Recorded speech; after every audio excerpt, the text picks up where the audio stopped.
صلی اللہ تعالی علیہ وسلم۔ سورہ نساء سورہ نمبر 4 کی آیت نمبر 18 تک کا درس ہو چکا ہے۔ آیت نمبر 19 اور 20 بالخصوص پارہ نمبر 4 کی لاسٹ پیج کی جو انتہائی آیتیں ہیں، بہت ہی اہم اور بہت ہی خواتین کے لیے، بالخصوص خواتین اسلام کے لیے نصیحت آموز، عبرت آموز اور اسلامی اسٹیٹس اور اسلامی لیول دونوں ان 2-3 آیتوں میں آج بتائے جائیں گے، اور وہ تمام غیر اسلام مذاہب والے جو اسلام کو بالخصوص حقوق نسواں کے حوالے سے، عورتوں کے حقوق کے حوالے سے جو بات کرتے ہیں، قرآن پاک ان تمام کو دندہ شکن جواب دیتا ہے اور انہیں خاموش رہنے کی صلاح دیتا ہے کہ مذہب اسلام میں جو عورتوں کے حقوق ہیں، جو عورتوں کا لیول ہے، وہ کسی اور مذہب میں نہیں ہے۔ افسوس یہ ہے کہ نادانی کی وجہ سے کچھ ہماری عورتیں بھی ان کے دام فریب میں آ جاتی ہیں۔ ضرورت اس بات کی ہے کہ قرآن سے جڑیں، نبی صلی اللہ علیہ وسلم کی سیرت و کردار اور تعلیمات سے قریب ہوں تو حقوق سمجھ میں آئے۔ یاد رکھیں، یہ بات حقیقت پر مبنی ہے کہ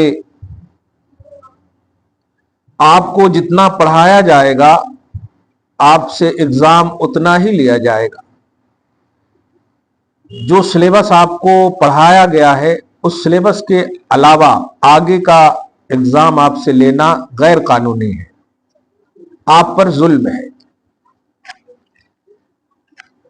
آپ اگر انٹر میں ہیں تو آپ سے LLB کا کوسچن نہیں پوچھا جائے گا۔ میں بلا تشبیہ ایک ذہن دینا چاہتا ہوں کہ آپ کیا جانتی ہیں قرآن کے بارے میں، اور جب نہیں جانتی ہیں تو قرآن کے حوالے سے بات کرنا یہ بہت بڑی نادانی۔ 6666 آیتیں ہیں قرآن میں، الحمد و کلیف سے لے کے والناس کے سین تک۔ پورا قرآن اگر آپ کو اسٹڈی ہے، آپ کو معلوم ہے، تب جا کر آپ اسلام پر کچھ بولنے کی ہمت کریں یا اسلام کے حوالے سے کچھ بتائیں۔ آپ کو معلوم ہی نہیں ہے اور بٹر کر رہے ہیں۔ آج کے غیر مسلم اینکروں کا یہی حال ہے، اور کچھ مسلم نام کی بچیاں بھی بس چند آیتیں یہودی فکروں کے ساتھ ان کا علم حاصل کر لیتی ہیں اور اسی کو پورا اسلام، پورا قرآن سمجھتی ہیں۔ یہ بہت بڑی نادانی ہے۔ میں سمجھتا ہوں آپ اس بات کو مکمل ایگری کیے ہوں گے کہ ہمیں اسلام سیکھنا ہے قرآن سے، کیونکہ ہمارا انسائکلوپیڈیا آف اسلام قرآن ہی ہے۔ اس لیے ہمیں کسی ایرے غیرے اور وہ جو کہ خود لباس اسلام میں، آئینہ اسلام میں، فکر اسلام میں، زینت اسلام میں نہ ہو، وہ ہمیں مذہب سکھائیں گے۔ مسلم بہنوں، بالخصوص بھارت کی خواتین اسلام، اس بات کو یاد رکھنا، ازواج مطہرات، صحابیات، اہل بیت اطہار کی تمام گھرانے والیاں، بالخصوص عہد رسالت کی میں بات کر رہا ہوں، ایک بھی آپ خاتون یا عورت کے حوالے سے یہ بات نہیں بتا سکتی کہ کبھی انہوں نے قرآن پر ریمارک کیا ہو، جبکہ وہ اہل لسان، اہل زبان، عربی دان، جیسے آپ ہندوستان میں ہندی بولتی ہیں، اردو، اپنے تلنگانہ میں تیلگو، یہ سب زبان پر آپ کو عبور ہے، مادری لینگویج جو آپ کے ہے اس پر عبور ہے آپ کو. اس کے حوالے سے غیر زبان والا اگر کچھ بولے گا تو آپ فوراً پکڑ لیں گے، کیونکہ آپ اہل لسان ہیں، آپ اہل زبان ہیں. وہ قرآن جو اہل لسان پر اترا، وہ قرآن جو عربی میں اترا، عرب والوں کے لیے، عرب والوں پر بالخصوص، پہلے راؤنڈ کی بات کر رہا ہوں میں. سوچیں اگر عورتوں کے حوالے سے کچھ بھی اس میں بالخصوص خواتین اسلام کے حوالے سے اگر باتیں ہوتی نگیٹو، تو وہ زبان والی عورتیں ضرور کچھ نہ کچھ بولتی، اور ان کی بولی کو کوئی نہ کوئی مورخ تو ضرور لکھتا. لیکن حقیقت یہی ہے کہ آپ خدیجۃ الکبریٰ سے لے کر کے ازواج مطہرات میں سے جس کسی سے بھی آپ 9 بیویاں بیک وقت حجرہ محمدی صلی اللہ علیہ وسلم میں، پھر آپ فاطمۃ الزہرا سے لے کر کے آپ تمام اولیاء کاملین اور بزرگان دین کی تمام بیویوں اور ازواج کا مطالعہ کر لیں آپ ان کی ہسٹری کا، کہ اگر وہ ولی بنی ہے تو صرف قرآن کو مان کر کے اور اللہ کو مان کر. ریمارک کر کے کوئی مسلمان نہیں بن سکا تو ولی کیا بنیں گی؟ میں یہ ذہن دینے جا رہا ہوں کہ آج 1400 سال کے بعد انڈیا میں انگریزی کی تعلیم کی بنیاد پر قرآن پر ریمارک کرنے والی ہماری عورتیں نہیں ہو سکتی. سوشل میڈیا کا دور ہے، اس لیے میں بار بار اس کو کہہ رہا ہوں، زخم جو ہوتا ہے نا اپنے جسم میں، اس کا علاج ہونا چاہیے. دوسروں کے زخم کو تاکنا، اپنے زخم کا علاج نہ کرنا، یہ نادانی ہے، بے وقوفی ہے. ان کو بھی تو ہے، ارے ان کو ہے تو ہونے دو نا، تمہارے پاس ہے تم علاج کرو نا. ان کے زخم کی وجہ سے تمہارا جسم متاثر نہیں ہوگا، لیکن تمہارے زخم سے تمہارا جسم ضرور متاثر ہوگا. ہماری عورتوں میں آج یہی بات ہے. انہوں غلط کیا، انہوں بھی تو کر رہے ہیں. یہ بات آپ کی عقل مندی اور امت محمدیہ کا یہ لیول نہیں. امت محمدیہ کا لیول بتاؤ. نبی اگر کہہ رہے ہیں تو ٹھیک ہے، قرآن میں ہے تو ٹھیک ہے. آپ پوری ہسٹری، جنگ بدر آپ دیکھیں، جنگ احد دیکھیں، آپ اس فتح مکہ کو دیکھیں، آپ ہر جگہ عین جنگ میں بھی ایک قدم نہ بڑھاتے تھے صحابی، اور ہمیشہ یہی بولتے تھے. حضرت جعفر صادق رضی اللہ تعالیٰ عنہ، نہیں حضرت جعفر علی کے چچا، ان کا آپ اندازہ لگائیں، جو کمانڈر رہا کرتے. نبی نے ابھی کچھ نہیں کہا اس لیے کچھ نہ کرنا ہے. محمد عربی صلی اللہ علیہ وسلم کا ابھی حکم نہیں ہے اس لیے کچھ نہیں کرنا. عین جنگ میں بھی یہ سب باتیں ہوتی، کمانڈر بننے کے باوجود. آج تو ذرا سی اقتدار کسی کو مل جائے منمانی شروع کر دیتے. وہ لوگ اہل لسان تھے، ماں اہل زبان تھے. آپ جنگوں کے ان حالات کا بھی ملاحظہ کیجئے جہاں میرے آقا صلی اللہ علیہ وسلم حضرت عائشہ کو لے جاتے. کیسا منظر ہوتا ہوگا، بالخصوص خواتین کے لیے کربلا کا وہ منظر یاد کریں آپ، کیسا منظر ہوتا ہوگا. اسلام تو اس بات کی بھی رخصت اور اجازت دیتا ہے کہ جان بچانے کے لیے کہیں کا بھی آپ کو موقع ملے سہارا کا، لے لیں آپ.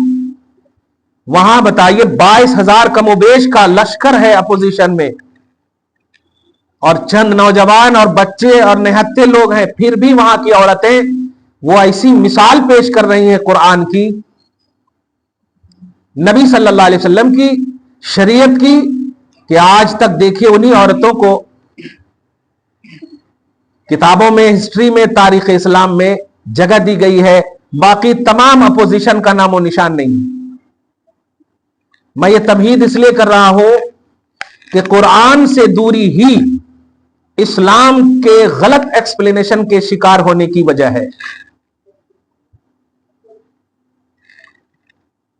اور 2-3 آیتیں آج جو بالخصوص آپ کے حوالے سے ہے، یہ گھٹ ایک دم باندھ لینا، بچی سے لے کر کے بوڑھی تک، کیونکہ تم عورت ہو تو عورت ہو بس، اس میں اب کوئی کنورشن کا مسئلہ ہے ہی نہیں. اور اسی حساب سے سب سے زیادہ جو آپ سے حساب لیا جائے گا وہ اس وقت کا جب آپ کا شعور، آپ کی عقل، آپ کی توانائی، آپ کا ہاتھ پاؤں سلامت ہے، اس وقت زیادہ، اسی وقت غلط کر رہے ہیں آپ. بچپن کے جو آپ نابالغ تھے اس کا حساب نہیں ہوگا، جب بڑھاپے کے مجبوری کے عالم میں ہو جائیں گے آپ تو حساب بہت کم ہوگا. آپ کے عقل و شعور کا جو مطلب عمر ہے اس کا زیادہ حساب ہوگا آپ کو، اور اسی عالم میں آپ تنقید کی دنیا میں ہیں. نہیں ماں، دنیا کی تعلیم آپ حاصل کیجئے، بالکل صحیح ہے. کون سی یونیورسٹی تھی نبی کے زمانے میں؟ کون سے کالج میں حضرت فاطمہ نے پڑھی ہے؟ لیکن آج تک تم بڑے سے بڑے LLB بیرسٹر بھی بن جاؤ، نام رکھو گی کنیز فاطمہ ہی. سبحان اللہ. کنیز فاطمہ کا مطلب فاطمہ کی کنیز، غلام، خادمہ. کیا بات ہے. دنیا میں پروفیسر بن جاؤ تو آپ کا پرسنل اسسٹنٹ ہو، آپ کا PA ہو، آپ غلاموں کو رکھیں. لیکن آپ غلام رکھنے والی، یاد رکھنا آپ کا نام کنیز فاطمہ ہے. کوئی یونیورسٹی میں نہیں پڑھا، کوئی کالج نہیں تھا. کیا تھا جو یہ عہدہ ملا یہاں بھی اور وہاں بھی؟ وہ اسٹرانگنس تھا قرآن سے جڑنے کا، نبی سے ربط کا. نانا کی شریعت کا لحاظ تھا، پاپا کی شریعت کا لحاظ تھا. حسین کو عظمت ملی، حسن کو عظمت ملی، اہل بیت اطہار کو عظمت ملی. فاطمہ کے والد فاطمہ رضی اللہ تعالی عنہا، اپنے والد گرامی کی جو شریعت تھی ایک قدم بھی نہ آگے نہ پیچھے کی، اس لیے وہ مقام ملا. کیا آپ کہہ سکتی ہو آپ تو اگر نام رکھنا بھی چاہو نا تو دادا کے نام پر، دادا کا خود نام ہے صحابی کے نام پر. لوگ رکھتے ہیں، آج پوترے پیدا ہوتے ہیں دادا کے نام پہ رکھو ابراہیم، لیکن وہ جانتے نہیں ہے کہ ابراہیم خود نام ہے ایک نبی کا، جو نبی نے خود کہا ہے کہ اپنی اولاد کا نام نبی کے نام پر رکھو. میں کہنے یہ جا رہا ہوں کہ قرآن کا اسٹڈی اگر اللہ نے آپ کو طاقت دی ہے تو کرو. قرآن کا مطالعہ کرو، صحیح ترجمہ سے جڑو، صحیح ٹرانسلیشن سے جڑو. یہ گوگل اور یہ یوٹیوب، یہ سوشل میڈیا، پرنٹ ہو یا الیکٹرانک ہو، یہ آپ کی عقل کو کمزور کر رہی ہے. آپ جاہل رہو لیکن نبی کو چاہو، قرآن سے کا مطالعہ کرو. گستاخ نہ بنو، آپ تنقید نہ کرو. یہ قرآن تنقید سے پاک ہے. ذالک الکتاب لا ریب فیہ، یہ وہ کتاب ہے جس میں شک کی گنجائش نہیں. یہ کب کہا گیا ہے؟ آج نہیں، اس وقت کہا گیا ہے جب سب لوگ زبان والے تھے، ایسا پڑھے لکھے تھے. آج تو آپ دوسرے لینگویج کو بھی پڑھے ہو نا، وہاں تو اسی لینگویج کو تھے جس لینگویج پہ قرآن نازل ہوا، یعنی عربی، اور ان کے سامنے کہا جا رہا ہے ذالک الکتاب لا ریب فیہ. سوچئے کتنا بڑا چیلنج ہے. اگر آپ کو یہ کہا جائے آج لارڈ مکالے کی کسی کتاب کے بارے میں کہ یہ وہ کتاب ہے جس میں شک کی گنجائش نہیں، تو ہزاروں زبان والے فوراً کہیں گے میں پڑھا ہوں، اس میں وہ غلط ہے، اس میں وہ رانگ ہے، اس میں. آج ہم لوگ کہتے ہیں نا، دیکھیے انگریزی تعلیم کے حوالے سے کہتے ہیں کہ نہیں، تمہارا سائنس کہتا ہے کہ بندر سے انسان پیدا ہوا ہے، لیکن یہ غلط ہے. اسلام کہتا ہے کہ نہیں، بندر انسان سے پیدا ہوا. انسان کو بندر بنایا گیا ہے، بندر کو انسان نہیں بنایا گیا. تو دیکھا، لیکن قرآن اس وقت چیلنج کر رہا کہ اس میں کوئی شک کی گنجائش نہیں. دنیا کی تعلیم سائنسی ہو، فزکس ہو، بایولوجی، کیمسٹری ہو، کہیں نہ کہیں رانگ ہے، گڑبڑ ہے. لیکن الحمد کے الف سے لے کے والناس کے سین تک آج کوئی بھی اگر اس پر ریمارک کرتا ہے تو وہ ایسے ہی نان سینس باتیں ہوں گی. کیوں؟ اس لیے کہ اہل زبان کے سامنے یہ قرآن پیش کیا جا چکا ہے. اور उन लोगों ने यही कहा मा हाजा कलामुल बशर, ये बशर का कलाम नहीं हो सकता। देखिए, यानी इसके ऑथराइज होने, ऑथेंटिक होने में कल के अपोजिशन जो जबान वाले थे उन लोगों ने इस कुरान को कहा कि ये इंसान की बात नहीं हो सकती, यानी माना कि बिल्कुल बिल्कुल अजीब है, बिल्कुल मोजज़ाती बात है। तो उस वक्त जब ऑथेंटिक दौर था, उस वक्त कुरान को गैरों ने, अपोजिशन ने, अहले लिसान ने, अहले जबान ने जब ऑथेंटिक माना, तो आज ये इंडिया के अजमी लोग, गैर जबानी लोग, गैर अरबी लोग, ना उनका हुलिया ठीक है, ना उनका अंदाज ठीक है, ना उनके लिबास ठीक है। अफसोस की बात है, वो कहते हैं कि कुरान में ये गलत है, कुरान में वो गलत है, कुरान में ये गलत है। मैंने जुमा में एक जुमला कहा होगा, अगर आप सुनी होंगी तो उसको फिर दोहरा रहा हूं। ख्वाजा गरीब नवाज के हवाले से आप बड़ी अभी सशोपंज में परेशान थे आप लोग, लेकिन मुबारक हो कि ये सब टल गया है और इंशाअल्लाह टलेगा, क्योंकि ये हमारी जिम्मेदारी नहीं है, वो अहकमुल हाकिमीन की जिम्मेदारी है। ये हमारे दोस्त नहीं है, वो अल्लाह के दोस्त हैं। हम अपने फ्रेंड की हिफाजत करने के जिम्मेदार हैं, अल्लाह अपने फ्रेंड की हिफाजत करने का मालिक है। सुभान अल्लाह। समझ रहे हैं आप? एक ये बात, और दूसरी बात ध्यान से सुने आप कि अल्लाह ताला ने कुरान पाक के हवाले से आपको जो इज्जत दी है, जो इज्जत बख्शी है, आप अभी जिस अंदाज में हमारे सामने बैठी है अल्हम्दुलिल्लाह, इसी अंदाज को मैं एक मंजर दे रहा हूं। मिसाल तो बड़े जाहिलाना होते हैं, एक मौज की मिसाल दी गई है, हमारे उस्ताद भी इसको बार बार देते थे। एक मौज है, जब तक उसका छिलका है उस पर मक्खियां नहीं बैठती, लेकिन उसके छिलके को छोड़ दीजिए और 2 मिनट रख दीजिए कहीं पर भी, पूरी मक्खियां आकर के बैठना शुरू कर देंगी। आप अंदाजा लगाइए, ये मिसाल दे रहे हैं हमारी औरतों की, कि हमारी औरतों की अजमत को समझो, कि जब तक वो अपने पूरे जिस्म को ढांपे हुई है, किसी भी औबाशों की निगाहें बद उन तक नहीं पहुंचती, और जो ही वो खोल लेती हैं, आंखें दी ही गई हैं उन आवारों को, इसीलिए ये तुम्हारा मकाम है, ये इज्जत, ये प्रोटेक्शन किसने दिया तुम्हें, तुम महफूज कैसे रही। ये देखिए हमारे सामने कुरान पाक है, क्यों इसको एक कपड़े से छुपाया जाता है। आप अपनी साइंस की किताबों पे जुज़दान क्यों नहीं लगाते? आप अपनी बायोलॉजी की किताबों में, अपनी ज्योग्राफी किताबों में क्यों नहीं कपड़े ढांकती हैं? इससे ज्यादा कीमती है बज़ाहिर देखें, हजारों के रुपए के, क्यों नहीं? आप खुद जानती हैं कि वो कीमती नहीं, वो नेमत वाली नहीं है। कुरान नेमत वाली किताब है, इसलिए इसको हिफाजत से रखा जाए। यूं ही आप अल्लाह पाक के नजदीक बड़ी सम्मानता वाली हो, बड़ी सम्मानित हो, बड़ी इज्जतदार हो, तो अल्लाह पाक ने आपको कहा कि आप पर्दे में रहो, आप नेमत हो, पर्दे में रहो।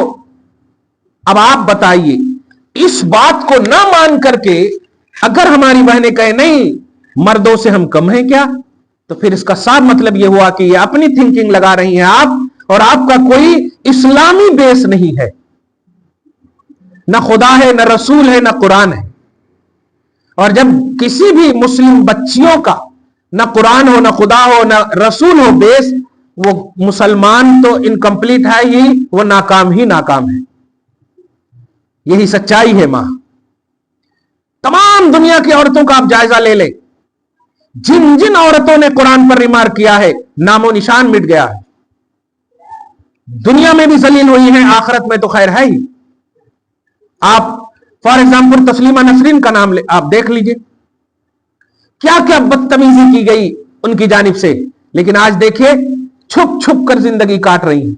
अगर वो पहले ही से इस्लाम के दायरे में छुप कर अपनी जिंदगी काटती तो इंशाअल्लाह आज उन्हें अल्लाह ताला छाप देता पूरी दुनिया के लिए, जैसे हजरत राबिया बसरिया को आपने देखा नहीं, फातिमा ज़हरा को आपने देखा नहीं, लेकिन अपना आइडियल मानती है। आज अगर आपको कहा जाए कि आप अपनी बेटी का नाम तस्लीमा नसरीन रखिए तो आप कहेंगे छी, आप यही कहेंगे छी। क्यों कहेंगे छी? अरे उन्होंने तो बहुत ज्यादा इस्लाम के खिलाफ बकवास की है। कहा हाँ यही तो है, गोया दुनिया की भी इज्जत गई उनके हाथ से, आखिरत में तो जलील है। तो गोया इज्जत कौन देता है? खुदा देता है, कुरान देता है, इस्लाम देता है, शरीयत देती है। ये तमाम बातें जो मैंने 10 से 20 मिनट की है, अब उस आईने में कुरान की आयतें सुनो और अपने ऊपर रश करो, कसम खुदा की मां। अल्लाह सुब्हानहू फरमाता है, इसका मंजर में पहले ले रहा हूं। जानते हैं जब मदीना तशरीफ ले गए आका सल्लल्लाहु अलैहि वसल्लम, हिजरत का जब मौका हो, तो हिजरत का मौका होने के बाद सबसे पहला फरमान जो नबी की तरफ से हुआ, कहा कि अंसार मुहाजिरीन सब भाई भाई बन जाएं, भाई भाई बन जाएं। और उस वक्त जो है सहाबी रसूल ने आकर के नबी सल्लल्लाहु अलैहि वसल्लम का यह फरमान सुनाया कि नबी का हुक्म होता है कि सब भाई भाई बन जाएं और अपनी विरासत में मक्के वाले को मदीने वाले हकदार बनाएं। सुभान अल्लाह। आज तो बहना बहना है, भाई भाई हो उनको इतना देना कहते नहीं, इतना देना, हमें इतना खिदमत करे, हमें 5 साल खिलाए, हमें 10 साल खिलाए। ला हौल वला कुव्वत। ये सगा खून में ऐसा हो रहा। और सुनो वहां सगा खून नहीं है, मक्का वाले अलग हैं, मदीना वाले अलग हैं, लेकिन नबी का फरमान होता है कि खूनी रिश्ता जैसे भाई भाई होते हैं, हिस्सेदारी में ऐसे ही उनका हिस्सा बनाओ ए मदीना वालों।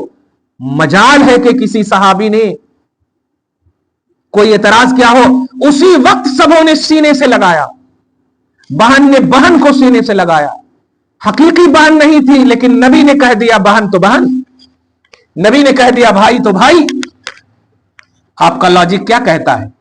आप तो अपने चचेरे भाई को कुछ नहीं दोगे, इस्लाम भी यही कहता है। आप अपने सगे भाई के हिस्सेदारी का उन्वान है, लेकिन आज तो अपने सगों में भी हिस्सा ठीक से नहीं बांटा जा रहा। मेरे आका ने तो गैरों में अपना हिस्सेदार का उन्वान बनाया, और उन लोगों ने जब एतराज नहीं किया तो आज देखिए रदी अल्लाह अन्हुम व रदू अन्हु, अल्लाह पाक उनकी शान में नाजिल करता है कि अल्लाह उन सब से राजी है। अब उन्हीं में से एक और बात थी, मेरे आका सल्लल्लाहु अलैहि वसल्लम ने फरमाया था कि औरतों को खरीदो फरोख्त न किया जाए।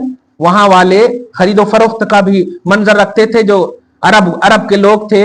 औरतों को खरीदा जाता था, औरतों को बेचा जाता था, औरतों को मतलब पांव की जूती समझिए बनाया जाता था। मेरे आका सल्लल्लाहु अलैहि वसल्लम ने फरमाया नहीं, औरत माँ है, औरत बहन है, औरत बेटी है। तुम जिसे खरीद रहे हो वो भी किसी की बहन है, बेटी है, माँ है। तुम अपनी माँ को माँ समझो, बहन को बहन समझो, बेटी को बेटी समझो। इस तरह का जब यानी इक्वलिटी का नजरिया दिया कि जैसे भाई को इज्जत देते हो, लड़कों को इज्जत देते हो, ऐसे औरतों को भी इज्जत दो। तो जो रोसाए अरब सरगना थे कुफार के, उन लोगों ने कहा ये देखिए हमारी कनीजों और खादमाओं को भी मोहम्मद इक्वल दर्जा दे रहे हैं, यानी हम अब गुलामों के साथ रहेंगे, हम अब गुलामों और कनीजों के साथ खिलाएंगे, उनको हिस्सा देंगे वगैरह वगैरह। ऐसा हिस्सा का जब नाम आया, औरतों को भी हिस्सा देंगे, ऐसा हो ही नहीं सकता। वो हमारी पांव की जूती है, वह बस खिदमत करने की है, हम हिस्सा नहीं देंगे इस तरह से। मगर मेरे आका ने औरतों को हिस्से की जब बात की है तो दुनिया ने देखा सारे मजहब वाले खामोश तमाशाई बने रहे, लेकिन इस्लाम ने जब उन औरतों को ऐसे वक्त में हिस्सेदारी का ऐलान किया जबकि कोई हिस्सा नहीं दे रहा था, औरतों रश करो, उन्हीं की तुम बेटियां हो, उन्हीं की तुम नस्लें हो, जिन नस्लों की असल को हिस्से के बाद में उन्वान दिया मुस्तफा जाने रहमत ने। तुम मुस्तफा से करीब हो, नबी से करीब हो, कुरान से करीब हो, देखो तुम्हारा स्टेटस क्या है, वरना आज कदम की वाकई धूल हो।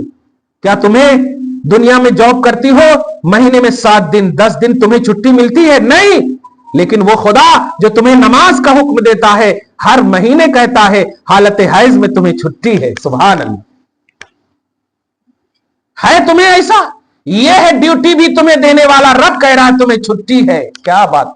मगर किसकी? मेरी इबादत करने की सिर्फ छुट्टी है, बाकी खाओ पियो, ऐश करो, आराम करो, पूरा सुकून की जिंदगी काटो, उनमें तुम्हें नहीं है, कोई रोक टोक नहीं है। देखा, यह है इस्लाम। है कहीं ऐसा? आज तो तुम छुट्टी की दरखास्त भी दो तो पता नहीं वो पास हो या ना हो। लेकिन ये इस्लाम है जो कल कानून बन गया, सुबह क़यामत तक बन गया। अब न उसमें अमीर देखा जाएगा, न गरीब देखा जाएगा, न उसमें बड़े कबीले के देखे जाएंगे, न छोटे कबीले के। हर खानदान इस्लाम की बेटी हर महीने के हालत हैज की वो छुट्टी अल्लाह की तरफ से है। देखा आपने? सफर की हालत में हो, तुम्हें 4 रकात फर्ज नमाज नहीं, तुम्हें 2 रकात की छुट्टी है तुम्हें ऐसा कहीं? तुम्हें तमाम उमूर में आपकी जो फैसिलिटी दी गई, लेकिन अल्लाह पाक ने अपने लिए कटपीस फरमाया। देखा आपने? यह है इस्लाम, यह है लेवल ऑफ इस्लाम। बताओ उम्मत की उन तमाम खवातीन को जो ये कहती हैं कि इस्लाम ने हमें क्या दिया है, जो ये कहती है कि इस्लाम ने हमें मजबूर किया है, उन्हें सिर्फ ये बता दो कि खदीजा कौन है जानती हो, आयशा कौन है जानती हो, हलीमा कौन है जानती हो? उस वक्त हलीमा की मदद किया मुस्तफा जाने रहमत ने जब मुस्तफा शीर खारी के आलम में है। हजरत हलीमा के सीने में दूध नहीं आ रहा है, रो रही है। मेरे आका सल्लल्लाहु अलैहि वसल्लम ने उस वक्त भी सिर्फ हाथ रखा पीने से पहले, इतना दूध आ गया। सुभान अल्लाह। ऑलरेडी एक बच्चा उनके पास मौजूद है।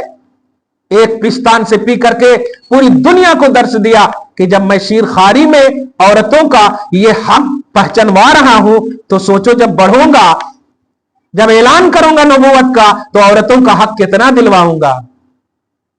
औरतों के हुकूक मुस्तफा जाने रहमत से लो। खवातीन इस्लाम, नबी को महसूस करो कि तुम्हें क्या इज्जत मिली है। तुम्हारी कोई हैसियत नहीं थी कसम खुदा की। जिस वक्त मेरे आका तशरीफ लाए दुनिया में, कोई हैसियत नहीं थी, मगर तुम्हारे हक के लिए हर हाल में हमेशा कमर बस्ता रहे। अपोजिशन ने, दुश्मनों ने बहुत कुछ किया कि मोहम्मद का यह मिशन कम हो जाए, हुकूक निस्वा पामाल हो जाए, औरतों का हक खत्म हो जाए।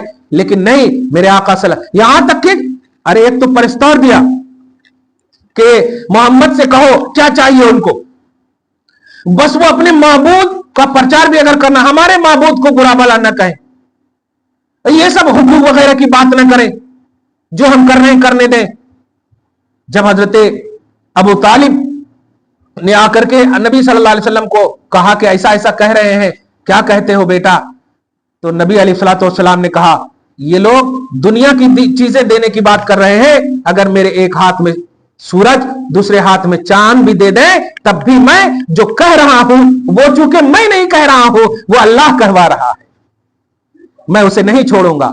ये था मुस्तफा जाने रहमत की कुर्बानियां तुम्हारे लिए, ये था इशार, ये थी तुम्हें इज्जत देने का उन्वान।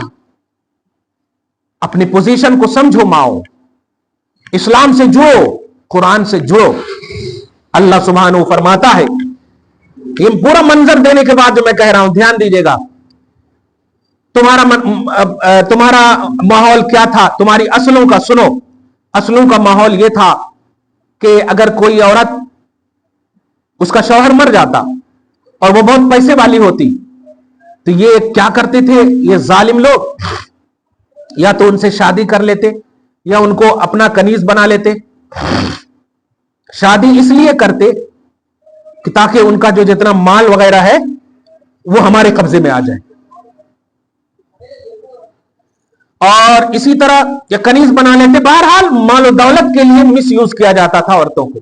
कुरान कहता है, या अय्युहल्लज़ीना आमनू ला यहिल्लु लकुम अन तरिसुन निसा करहा, ए ईमान वालो, तुम्हारा तकाज़ा ईमान यह है कि तुम्हारे लिए यह हलाल नहीं है कि मजबूरन औरतों के वारिस बन जाओ। जाहिर है जब वो शादी कर लेंगे तो शौहर होने की वजह से वो खुद वारिस हो जाएंगे, और उन पर इतना प्रेशर डालेंगे कि वो खुदकुशी कर लेंगे तो सारा माल ऑटोमेटिक हो जाएगा इनका। ये होता था। अल्लाह पाक ने फरमाया नहीं, ईमान का तकाजा यह है कि मजबूरी के आलम में तुम वारिस ना बनो। अगर तुम देखो कि वाकई पैसा उनके पास है तो उन्हें सबसे पहले इज्जत दो, ऑटोमेटिक तुम्हारी विरासत होगी। तुम उनके माल हड़पने के लिए तुम उनको बीवी बनाओ, नहीं, तुम अगर वो लावारिस है, वो यतीम है, वो मजबूर है, तो इनकी लावारिसियत को खत्म करने के लिए, यतीमियत को खत्म करने के लिए और उनकी मजबूरी को खत्म करने के लिए उनका सहारा बनो। अल्लाह फरमाता वला तादुलुहुन्ना लितज़हबू बिबादि मा आतैतुमुहुन्ना, और सुनो, शादी कर लेते थे, दिल से तो करते नहीं थे, माल के लिए करते थे, उनको वो हुकूक नहीं देते थे जो एक शौहर का हक होता बीवी को देने का। अल्लाह वही फरमाता है कि सुनो, उन्हें रोके मत रखो कि वो मजबूर होकर तुम्हें सारी दौलत दे दे और वो मांगने लगे अपना हक। इस तरह से प्रेशराइज ना करो, मेंटली टॉर्चर ना करो। इल्ला यातीना बिफाहिशतिन मुबय्यना, हां मगर औरत अगर गुनाह करे, बड़ा गुनाह कर ले, तब फिर तुम उन पर सख्ती थोड़ी कर सकते हो। लेकिन सुनो, वाशिरुहुन्ना बिल मारूफ, औरतों के साथ हुस्ने सलूक से पेश आना। क्या बात है कोई लफ्ज आशिरुहुन्ना बिल मारूफ किसी भी मजहब, अरे आज तो माबूद के दर पर अगर कोई चला जाए तो ये लोग माबूद के दर को धुलवाते हैं कि अछूत हो गया, ये कौम के लोग आ गए। लेकिन मजहब इस्लाम है अल्हम्दुलिल्लाह कि एक ही सफ में खड़े हो गए महबूद अयाज, न कोई बंदा रहा और न कोई बंदा नवाज। यहां साहूकार भी एक ही सफ में है, यहां गरीब और उनके गुलाम भी एक ही सफ में है। ये इस्लाम का स्ट्रांगनेस है। कुरान का ये फरमान सुनो, आशिरुहुन्ना बिल मारूफ, औरतों को हुस्ने सुलूक के साथ पेश आओ। फ़इन करे तुमुहुन्ना, अगर तुम नापसंद करते हो तो फिर भी ईमान का तकाजा यह है, फासा अन तकरहू शैआ, बहुत सारी ऐसी चीजें हैं जिन्हें तुम नापसंद करते हो, वयजअल अल्लाहु फीहि खैरन कसीरा, लेकिन उनमें अल्लाह ने खैर कसीर रखा है। एक छोटी सी मिसाल, अगर अभी आपको बुखार आ जाए और कड़वी दवा आपको खानी पड़े, खाएंगी कि नहीं? नापसंद तो करोगी, नाक दबा करके कैसा तो भी पानी के जरिए से पी लोगी, लेकिन 10 मिनट के अंदर ही आपके सर का दर्द खत्म, बुखार खत्म। देखा आपने, बात कड़वी थी, चीज कड़वी थी, इस्तेमाल कर लिए तो उसके अंदर भलाई छुपी हुई थी। यही कह रहा है अल्लाह ताला कि अगर तुम काली है, कलौटी है, कैसी भी बीवी है, अगर वो बीवी बन गई तो इज्जत दो। हो सकता है उस बीवी के अंदर कोई अल्लाह का वली तुम्हें पैदा कर दे अल्लाह ताला। क्या बात है, कोई नेक बेटी और इज्जतदार बेटी अता कर दे जो तुम्हारे लिए जन्नत का सामान बन जाए। जिसे तुम नापसंद करते हो उस नापसंदीदगी में भी खैर अल्लाह ने रखा है। देखा आपने, है इतना खूबसूरत मजहब किसी का जो हर जाविये से औरतों के हवाले से पॉजिटिव रहने का दर्श दे रहा है। हर जाविये से बीवी को नापसंद करते हो, काली है, कलौटी है, तब भी अल्लाह पाक कह रहा छोड़ो, उसकी हयात को ना देखो, हो सकता है उसके अंदर तुम्हें औलादे सालिहा अल्लाह ताला अता कर दे, सालेह अता कर दे। बहरहाल आज की पूरी गुफ्तगू से एक बात तो मुकम्मल समझ में आ गई होगी कि औरतों को जो इज्जत और सम्मान मेरे आका सल्लल्लाहु अलैहि वसल्लम की जानिब से, कुरान की जानिब से, शरीयत की जानिब से अल्लाह ने जो अता की है, किसी भी मजहब में नहीं। लिहाजा जो कोई भी कुरान पर, नबी पर या शरीयत पर या मुताल्लकात इस्लाम पर रिमार्क करते हैं, वो मुकम्मल तौर पर इस्लाम से नाबलद हैं, शरीयत से नादान है। और इसी नादानी का खुमियाजा हमारे बाज खवातीन, बाज नादान मुस्लिम बच्चियां उनके दामे फरेब में आकर के या तो मुर्तद हो रही हैं या गैर मुस्लिम हो रही है। बहनों, इन बातों को आम करो कि इस्लाम हमें जो इज्जत देता है कोई मजहब नहीं देता है। दुआ है अल्लाह आपको मजहब इस्लाम का हमेशा कारबंद और पैरोकार बनाए रखे, आपको हमेशा मुसलमान मुवहिद बनाए रखे, आपकी अस्लों को बख्श दे और नस्लों की हिफाजत फरमाए।